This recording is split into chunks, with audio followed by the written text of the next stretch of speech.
එදා අපි උයපු කෑම වල තුන්වෙනි දවස කියලා හිතා ගන්න. මේ ඉතින් මේ ලොකු වීඩියෝ එකක් හින්දා මම කොටස් තුනකට හදන්න උනා. ඔන්න ඉතින් මනෝජ් මල්ලි චූටියට කපාගත්ත ඌරු මාස් ටික කෑලි කෑලි චුට බැද ගන්නවා. මේ බැද ගන්න හේතුව තමයි මේක මේ විදිහට බැද ගත්තාම ඩෙවල් එකට හරියලා ඉන්නේ. මේ ඉතින් අපේ බයිට් එකට හදාගන්න විදිය. හරි. අපි බලමු මේ කතාව කොහොමද යන්නේ කියලා.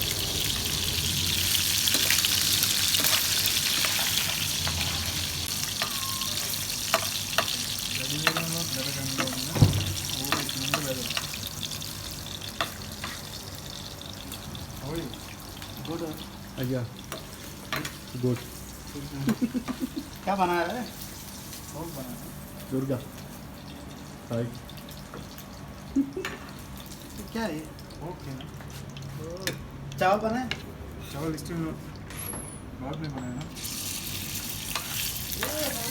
ඒ දවස්වල ඉතින් හින්දි නම් දන්නේ නැහැ මම. එනකොට මනෝජ් මල්ලි එයාලත් එක්ක හොඳට කතා කරනවා. ඒ ඉතින් අනිත් රටවල් වල කට්ටිය.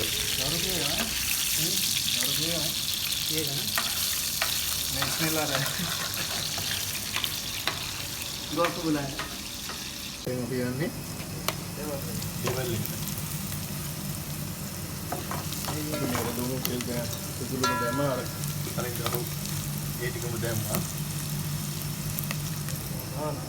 ආලා මේ දිනේ අපි කලින් ලාවට බැදගත් පෝක් ටික මේ ටික තමයි දැන් අපි ඩෙවල් එකට දාන්න යන්නේ. දැම්මා වීඩියෝ එක ඔවර් දානවා.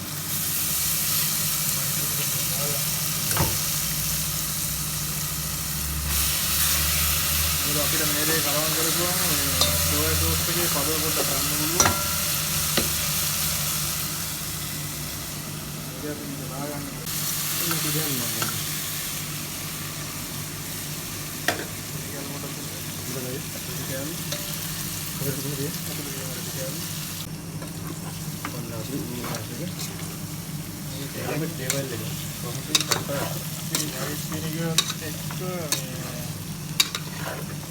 එකතු කරගන්නේ ටොමැටෝ සෝස් එක පොඩ්ඩක් මේ සෝයා සෝස් එකේ ඒ ක්වොලිටි එක අපිට සෝයා සෝස් තිබ්බේ නැහැ ගන්න. තිබ්බේ නැහැ නෙවෙයි අපිට ගන්න අමතකුණා.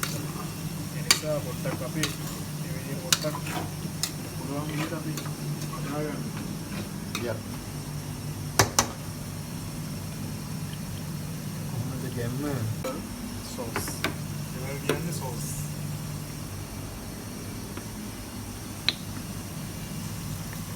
ඉතින් සෝස් තමයි ඕන. සෝස් තමයි ඕන. brother मुर्गाई How are you? see दो फिनिश how is that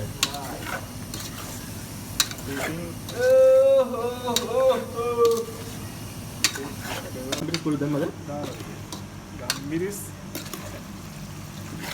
මිරිස් සෝස් මේක කොහොමද ගැම්ම හරි විදිහට මොකක්ද එහි කොහොමද කරා මේකට සියපල එකතු කරන්නේ මොකද අපි සෝස් එකේ තියෙන ඇපල් ගෙඩියත් එක්ක දෙහි පොඩ්ඩක් එකතු කරගන්න ඒක 아무තු මේකක් තියෙනවා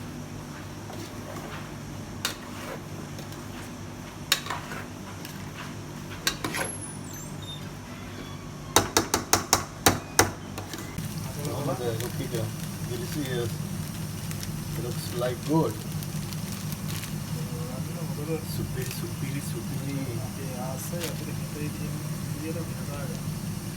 මේක තමයි pork table එක ලෙවල් එකට වෙන මොකොත් දාන්න දෙයක් නැහැ මිරිස් ටිකක් දැම්ම ගම්බිර හදනකොට පොඩ්ඩක් ඕන පාවිච්චි කරන වැඩි මේක පිට ඕන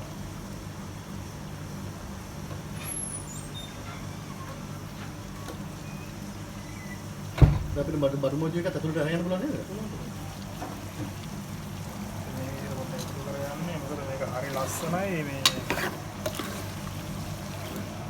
කලවම් වෙලා එනකොට ගැම්ම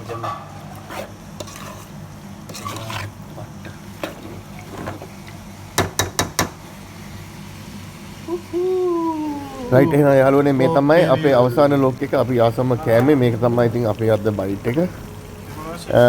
මනෝජ් මාලි එකත් හදලා ඉවරයි. මම හිතනවා ඔයාලත් මේක දැක්කම කටට ගැලවුණා නැති කියලා. හරි thank you so much. අපිව subscribe කරගෙන යන්න ජය වේවා.